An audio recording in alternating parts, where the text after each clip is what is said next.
So isang napakagandang araw na naman ang sumikat dito sa New Zealand.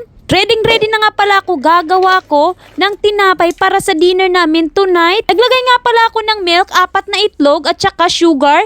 Naglagay din ng yeast. Hahalo-haloin lang natin ito, mix natin ito together. So yung paggawa ng bread, hindi din madali, marami din tayong prosesong pagdadaanan. Mag-add nga pala ako ng harina, 1 cup lang naman. Mix lang natin, halu-haluin hanggang sa mag-incorporate na lahat ng ingredients. Ngayon naman mag-add tayo ng more harina o flour. Gamit ko nga pala all-purpose flour. But this time nga pala gagamit na tayo ng spatula. Medyo matigas na nga pala yung ating dough. Ngayon naman ay mag-a-add tayo ng ating butter. Napakarami nga pala nito. Brioche kasi yung gagawin natin. At kailangan buttery yung ating tinapay. So pagkatapos nga pala ininid natin ito for 7 minutes. Hanggang sa maging smooth na yung dough. Pagkatapos ay ilalagay natin ulit sa bowl. Hahayaan lang natin itong mag-rest for 1 hour hanggang sa dumoble na yung size. Pagkatapos nga pala ng 1 oras, ready na yung ating dough. Form lang natin ito na bowl. Ilalagay ulit sa bowl. Hahayaan lang natin itong mag-rest. At pagkatapos ng ilang mga oras, kukuhanin na natin ito. Ganito na yung itsura ng dough. Divide lang natin ito ng 3 pieces.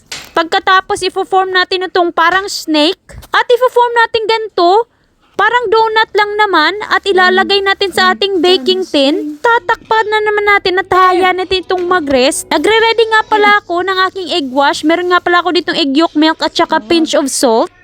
Papahid lang natin ito bago natin i-bake yung ating tinapay na brioche. After nga pala ng 30 to 35 minutes, naluto na yung ating tinapay. Ngayon naman ay magre-ready na ako ng ating main dish. Ito nga pala yung manok. At iro-roast lang natin ito, napakasimple lang naman. Meron nga pala ako ditong chicken seasoning, spread ko lang all over the chicken. Side by side, left to right.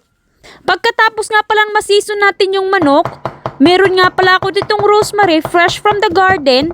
Ihalo ko ito sa ating butter. Ito nga pala ay parang garlic butter. Ito nga pala, ini-roast ko kanina yung garlic, 30 minutes. At ganito na yung itsura. I-mix lang natin ito with the butter at rosemary. Pagkatapos, is-stuff natin ito sa chicken. At ipapahid lang natin ito para masarap yung ating manok na lulutuin mamaya. So, bake lang natin ito sa oven for 2 hours. At while nagluluto yung ating chicken, nagre-ready naman ako ng ating roast vegetable. Meron nga pala ako ditong kamote, patatas at saka onion. Hihiwain ko lang ito in 2 pieces. Ikaw nang mag-decide kung anong itsura o anong size ng yung patatas at kamote. Depende na sa'yo. Ngayon naman ilalagay natin ito sa ating bowl. Maglalagay tayo ng olive oil. Maglalagay din tayo ng paprika. Season natin ito with salt and pepper, of course. Pagkatapos, ihalo lang natin ito, halu-haluin. At ngayon naman ay ilalagay na natin sa ating baking tray.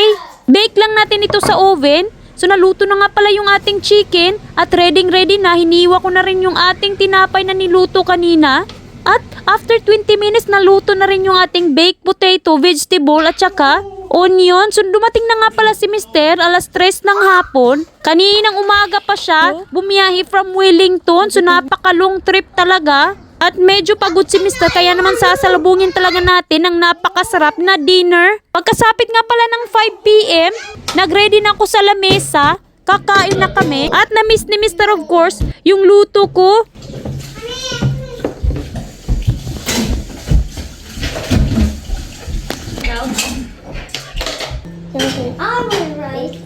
Rice is coming, rice. Do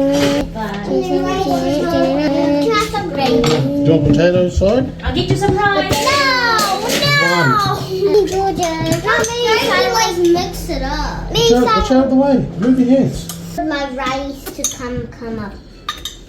So yun guys, napakasarap na naman. Kumain, kumpleto ang buong family. At nakauwi na rin si Mr. galing sa work. So guys, thank you for watching this video. I hope nag-enjoy kayo at sa susunod naman na vlog. Bye!